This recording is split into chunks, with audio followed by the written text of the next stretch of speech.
Hey guys, happy Sunday. It is May 17th, 2020. It's another day that the Lord has made. We shall rejoice and be glad in it. I am excited to be back again with another episode of Speak Life. Today is going to be amazing because I have an amazing guest with me today.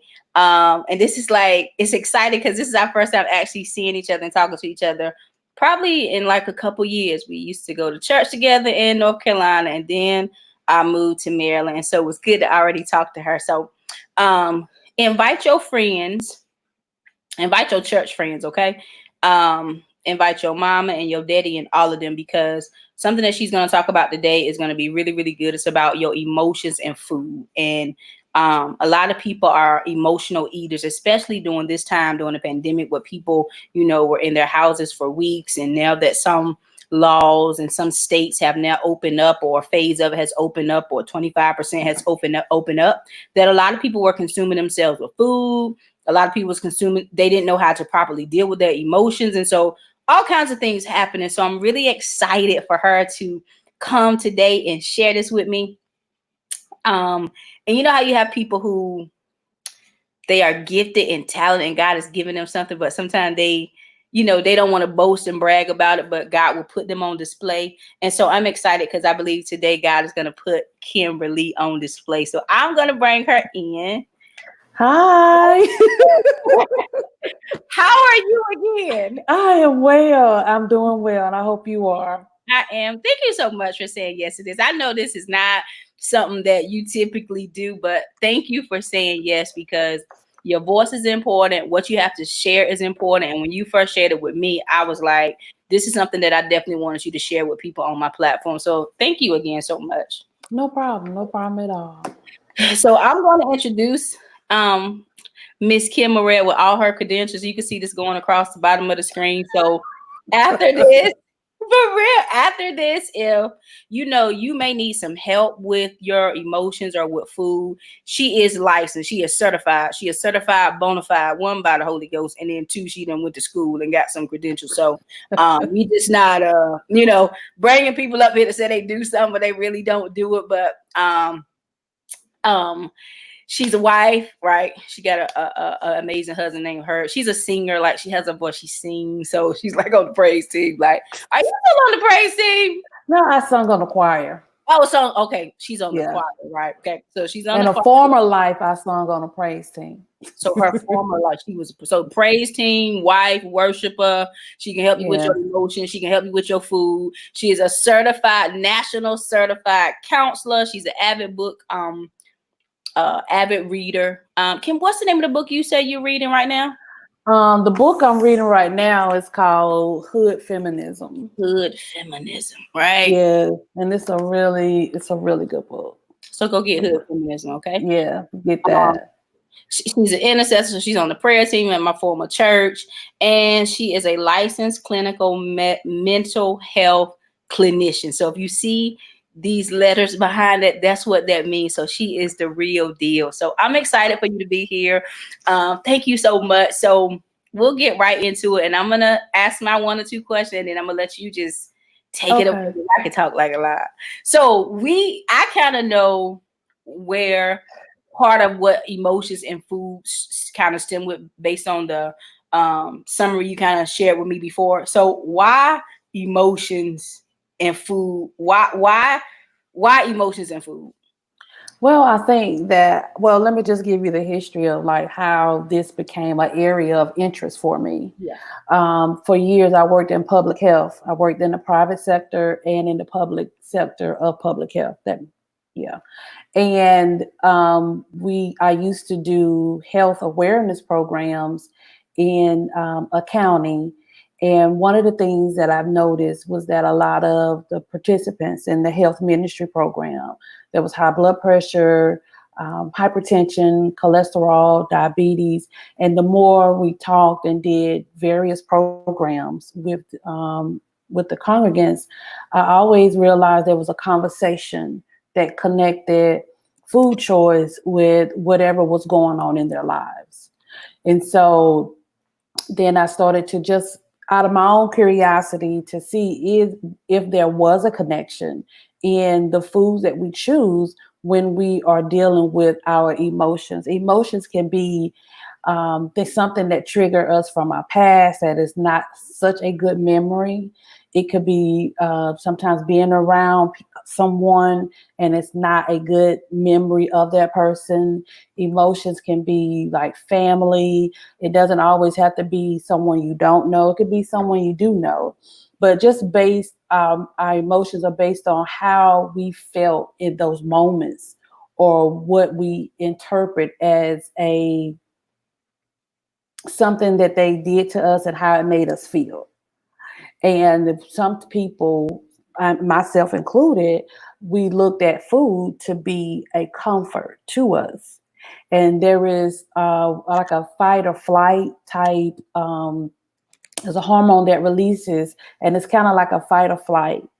And whenever you feel that emotion, whenever that person or persons are around, or even if that situation comes up, or the thought of something, or the remembrance of something or someone, and you want to be comfort yourself in that. And a lot of times, too, we don't believe in sharing our feelings. We don't believe in sharing things that happen because I know for me, what happened in this house, stay in this house. And we have come to a place where we keep things to ourselves. And in keeping things to ourselves, we try to figure out how to deal with them ourselves. And so a lot of times we deal with them ourselves by finding the thing that gives us comfort whenever I experience this feeling or I experience this emotion or if I experience this memory. And that can be in food. And the thing that we crave because of this hormone is we crave salty, fat food that give us comfort. And I remember for me, in my emotional eating stage of my life, it was when I was single, I was living by myself, and just really wanting to be comfort. I wasn't dating. I had just recently like given my life to Christ. And so I was trying to live right. So I wasn't dating. And so there was no companionship. And my mom and my brother were living in Georgia. My sister, she lived maybe like 30, 40 minutes away, but she had her life. So it was just kind of like everybody had their thing going on. And I never wanted to seem like I was needy, so to speak. And so this also during this time, so I would go to church, come home, and I would cook and eat, but I would eat to feel full because that feeling of full made me feel like I wasn't alone. And so there is where it began with me. And then say like if I did a program and if I felt like the program was a success, I would stop and want to reward myself and buy something. McDonald's was like my friend. Yeah. So food became a reward. It became my comforter, and then it became my reward when I felt like I did something good. Mm-hmm. And so what I did on my Sundays is that I was like, well, I had recently graduated from Clark Atlanta University, and where I got my Bachelor of Science, CAU, find a way or make a way. Um, so I recently graduated from there, and my undergrad is in community health education. So I was working at the hospital, and it was a grant through Duke Endowment that was providing assistance and money to help rural churches establish their health ministry. So that's the work I was doing. So sometimes my nights could end at like 9 o'clock. Mm-hmm. And it was in Anson County, which is where I'm from. And for a period of time, I lived in Anson, but then I moved back to Charlotte. So traveling up the road gave me the option to stop and get something to eat. But also I was attending church in Anson and living in Charlotte. So coming home and then thinking about I would stop, get something to eat, then come home and cook and eat. Because I was just trying to get that feeling of, okay, I'm not alone. I'm not alone. But I was using the food to be my comfort. And so what started me thinking was, okay, why am I eating like this? If I know that God is always with me, so why am I eating like this? Yeah. Why do I do this to myself? And so I started building a relationship with my dad. So I would go to his home on Sundays so I wouldn't be alone. Yeah.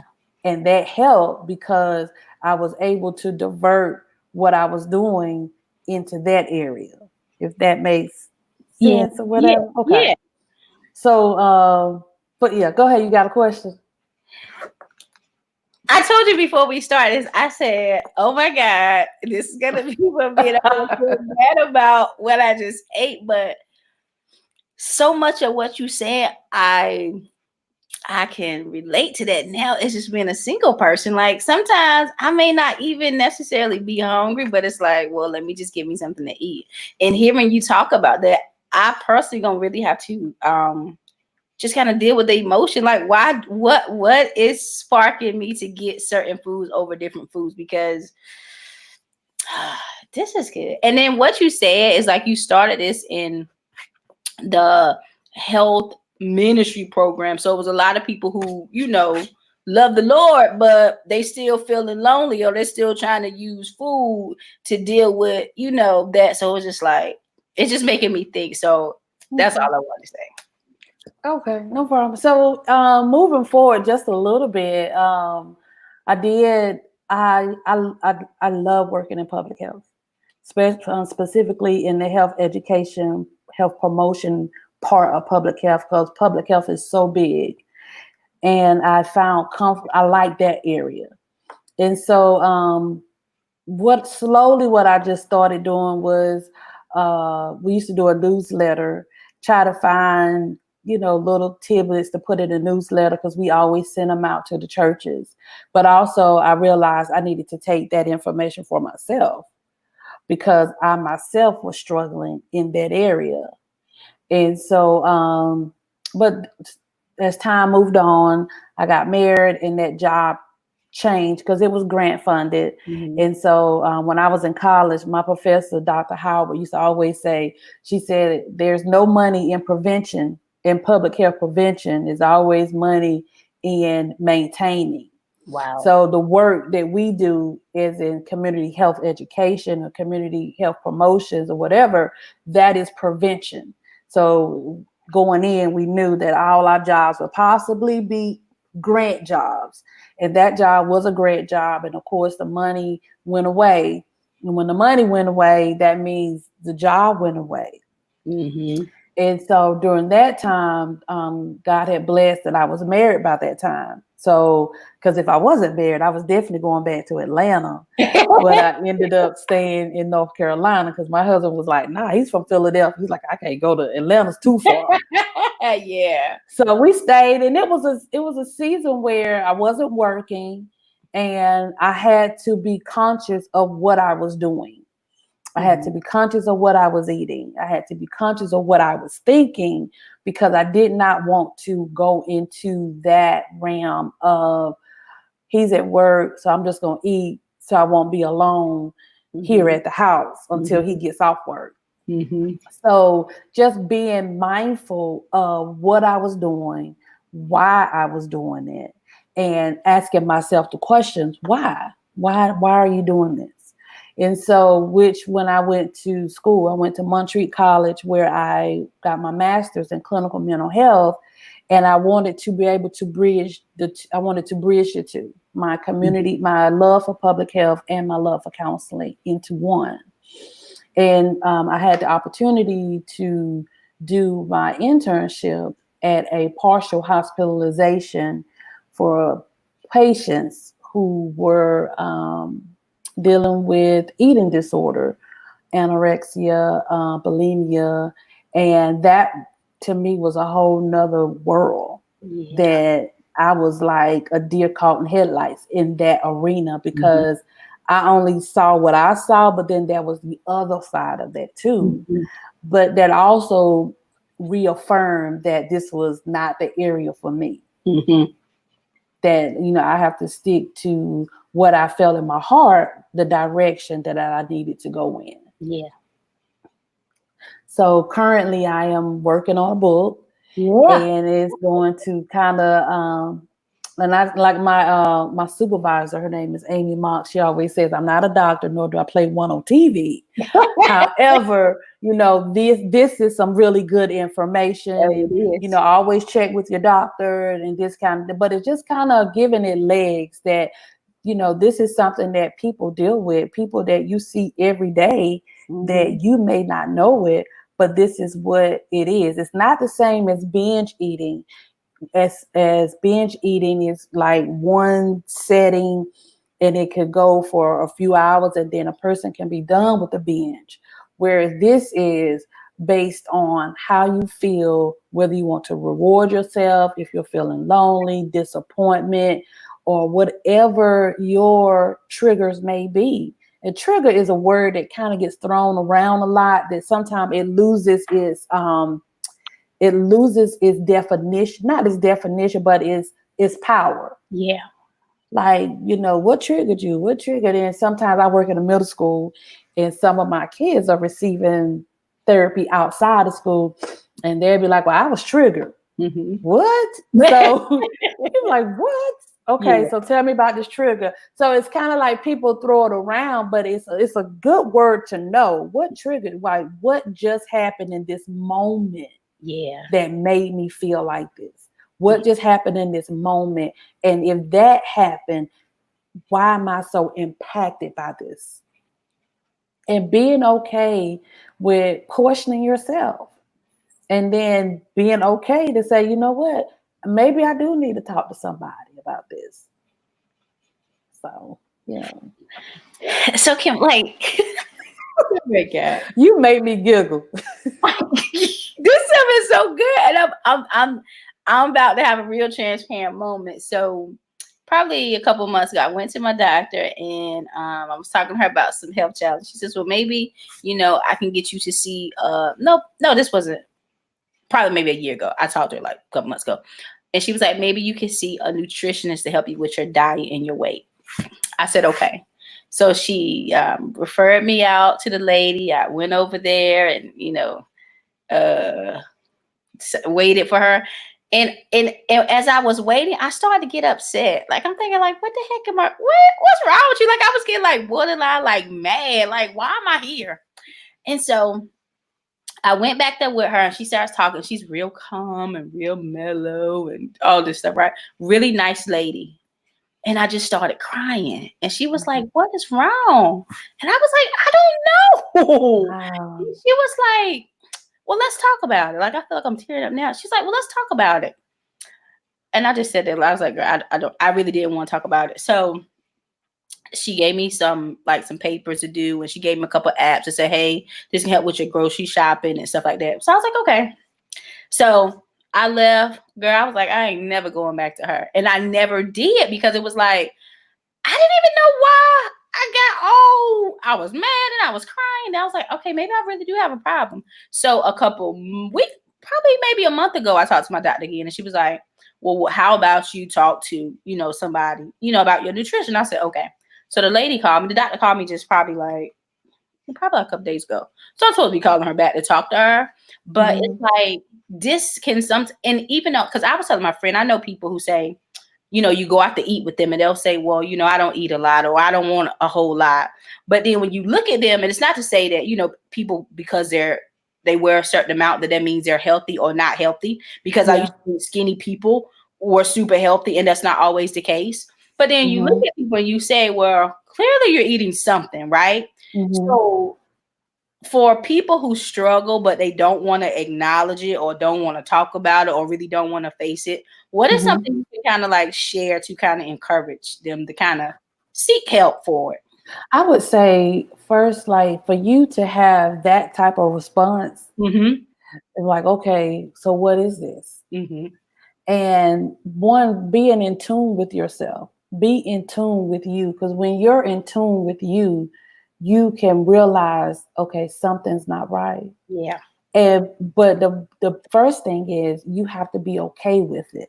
You have to be okay with acknowledging something's not right. You have to be okay with acknowledging that there is something going on here and I'm not sure what it is. Mm-hmm. And be okay with saying, I think I want to figure this out. Mm-hmm. And I think that's the hard part is, do you want to know what it is? And I could say for me, I felt there was a feeling of rejection. There was a transition that I had happened with my place of worship. Mm-hmm. And I felt rejected. There was a feeling of loneliness. I was in a relationship, but it wasn't a healthy relationship. Mm-hmm. And nothing physical or anything like that, but it wasn't a healthy relationship. Mm-hmm. And so here I am, single, and my place of worship has changed. That, and then not being able to communicate with them. Also, just disappointment in people can be something. Yeah. And then, the whole thing of, you want to have companionship, but you know that the person that you're with is not the right person.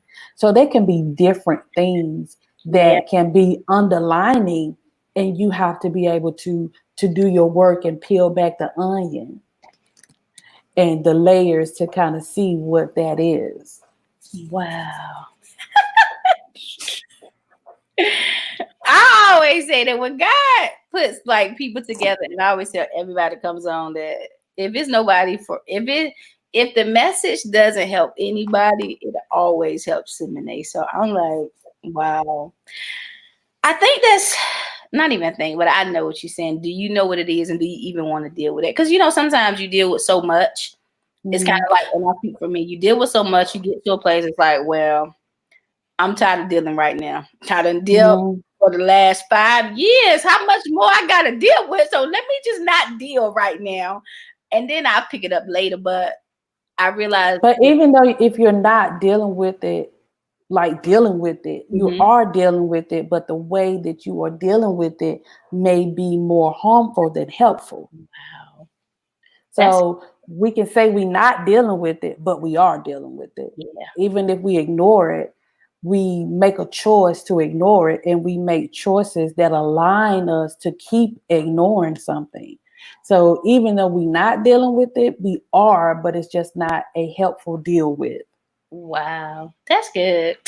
Because if Yeah. you don't deal with it, it deals with you. You still like, Yeah. oh God, You be wow, looking at yourself like 20 pounds heavier, like, dang, how did I get here? You be like, right, where was I at? What was I doing? So, and it's a struggle, because it's a struggle to really say that, okay, I was feeling like this. mm-hmm. I was. I mean, I remember one time somebody said to me, why don't you just get a boyfriend? And Mm-hmm. I had to say, I didn't ask the Lord for a boyfriend. I asked the Lord for a husband. Right, And wow, so even in that, it made you think, now, how do you see my life? Do right, you see my right, life as that beautiful that you tell me, why don't you just get a boyfriend? I was yeah, like, but I didn't ask the Lord for a boyfriend. I asked for a husband. right. So it's, and then it make you like, well, am I that bad? Am I that beautiful? Do I look that lonely? Mm-hmm. So yeah. Wow. This is so good, yo. Like this is needed. It is I think it's just really needed, and especially with people, how you say like just being single, and even if you're not single that you're watching, you have a husband, you still have your own underlying issues. But I think especially for single women, single Christian women, single women who want to save themselves and really won't waiting for the right person or not waiting for the right person, that you kind of figure out But what. also, you can be married and deal with emotional eating. You can be married, and because in the beginning, when I first got married, I Mhm. had to get that under control, and then I had to, you know, tell my husband about it, Okay. and telling him, this is when I feel like this. Hmm. This is what I want to do, and we had to look at it together, Hmm. because I felt like I need help. I need somebody. I mean, the Lord, granted, He's been helping me, because He'd be like, okay, let's talk about it. Okay, Yeah. Lord, this is how I'm feeling. Why I'm feeling like this, and Yeah. He can bring it back to my remembrance. So this is why you feel like this. Mm-hmm. but you're not there anymore. Yeah. And I'm like, you know what, Lord, you're right. And so then I was able to move forward. Now that he sent me now I'm with my husband, I need to tell him, because this is when I feel like this is what I want to do. And for us to be able to have that conversation and for him to hear me. Yeah. And then after he heard me, to help me. Oh, that's good. Don't just hear. So, Oh, man. yeah. And it can be not just women, men deal with this. And just think about a man who emotionally eats. This is because, they are growing up. Don't cry. Be Mm-hmm. tough. Hold it in. Mm-hmm. And if you keep doing that, again, you're doing more harm than you are doing good. Yeah. So it's not just a one gender thing. It's something that goes across that can be addressed. And then when you look at it from a public health standpoint, you have to think about the hypertension, the food that you eat, and the processing of the food and all of its ingredients and contaminants. Yeah. And then you have to think about cholesterol. Then you have to think about diabetes. And then being African American, those things are high in our community. Mm-hmm. So it kind of like I'm feeling disappointed. And when I feel disappointed, I want to stop somewhere and just get me a Big Mac meal and sit in my car and eat it. And I'm going to eat it in the car because I'm going to throw it away before I get home. Mm-hmm. I'm speaking from experience. I'm not just throwing this example out there. I'm going to eat it in the car so I won't have to carry this in my house. And I deal with it that way. But it's just, it's, so you eating these fries that are fries, you eating this sandwich, all that carbs, the bread, that patty, and all those condiments, and then you drinking this drink, this soda, and if this becomes something that you do on the regular. So now, and then if there is a genetically a history of hypertension in your family, if there's genetically, high cholesterol and all these other factors that come into play, if we're not careful, we're not going to the doctors like we should. If we don't have a physician that we trust, that can be honest with us, that can tell you, okay, you are going this way. And, we need to do something to stop this. So, just it's a lot.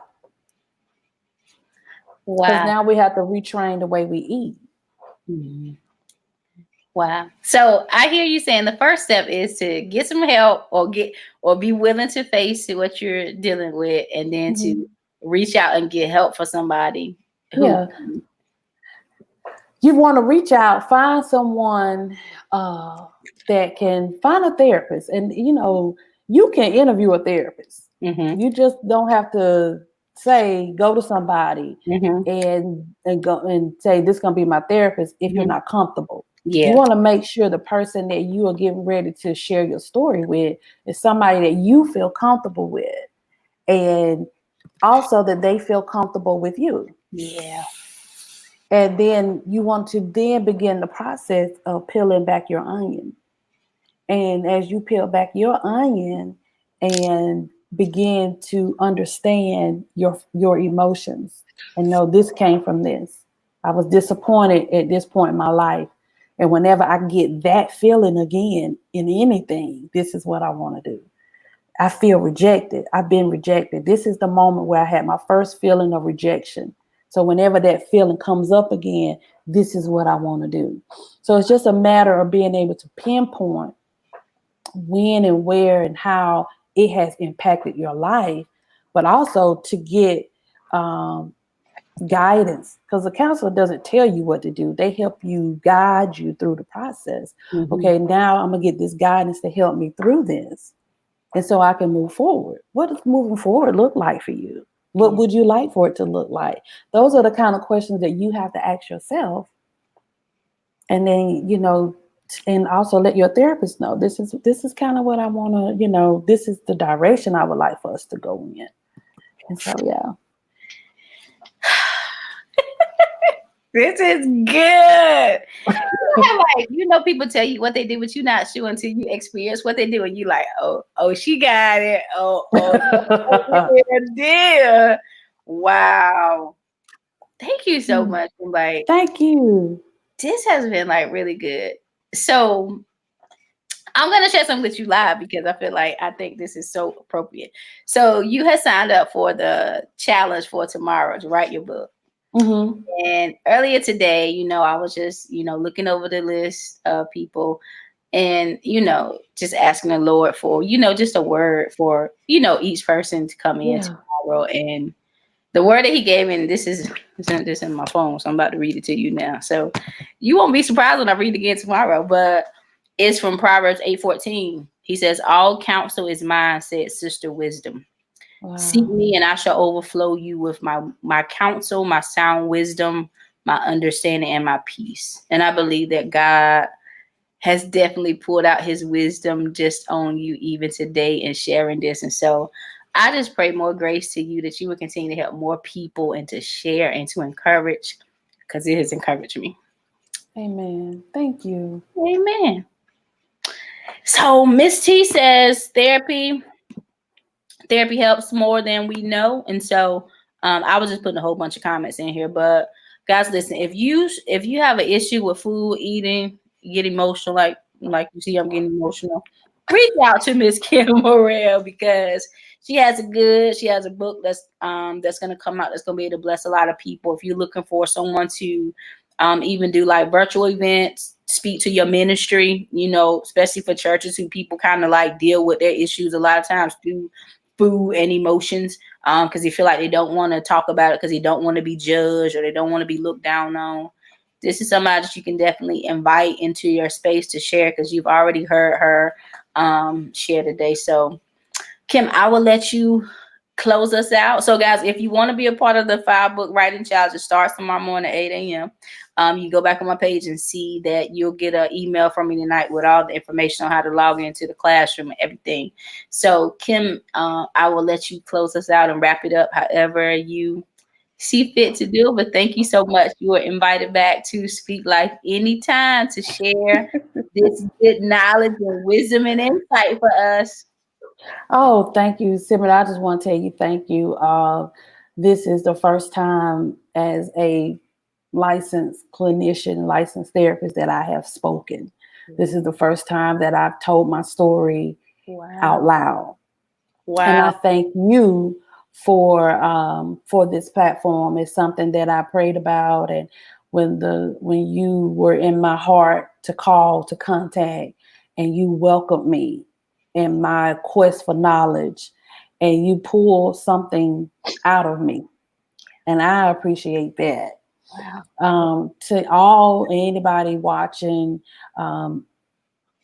you are not the first person, and you won't be the last person that has dealt with emotions, and you won't be the last or the first person to seek comfort in food to handle your emotions. However, I will say that you don't have to continue that way. There is a way that seems right to some, but there is another way that is given to us that we should try. Hey man, let me go run around. I'm going out here and running around and exercise tonight. That's what I'm going to do. So this was so freaking good. Thank you, Kim. Come back anytime, okay? I'm probably gonna be sending you a message like, hey, when you want to come on and do like part two or something. So look out for that, okay? I will. Thank you. Thank you so much, guys. Listen, see you guys later. You can go and you can follow. Her name is Kimberly Murrell. Kim Marsh. Is it Kim Marsh Murrell on Facebook? Murrell on Okay. Facebook. So it's Kim Marsh Murrell on Facebook. Okay. So you can go to her if you want to set up a consultation. She gonna send you an invoice. I don't know, but you can talk to her about your stuff. And for me personally, I tend to go with people who don't necessarily are in my inner circle, because sometimes you just want to be able to be free. And so for some of you who may not know her, you hear her now, she may be a good person that you can talk to and say, hey, I want her to hold me accountable, or however she does it. So you can send her a message and definitely let her know. So I love you guys today. Be blessed in Jesus' name. Thank you to all of you who have come on, all of Kim's friends and family who was watching and who was shared. Share us out with your friends because, like she said, we're not the only people who deal with emotions and emotional eating and all those things. So I'm pretty sure there could be somebody on your timeline that could benefit from this information, whether it's today or whether they're going to catch the replay. So thank you guys so much. God bless you guys, and we'll see you later. God bless you. God bless you.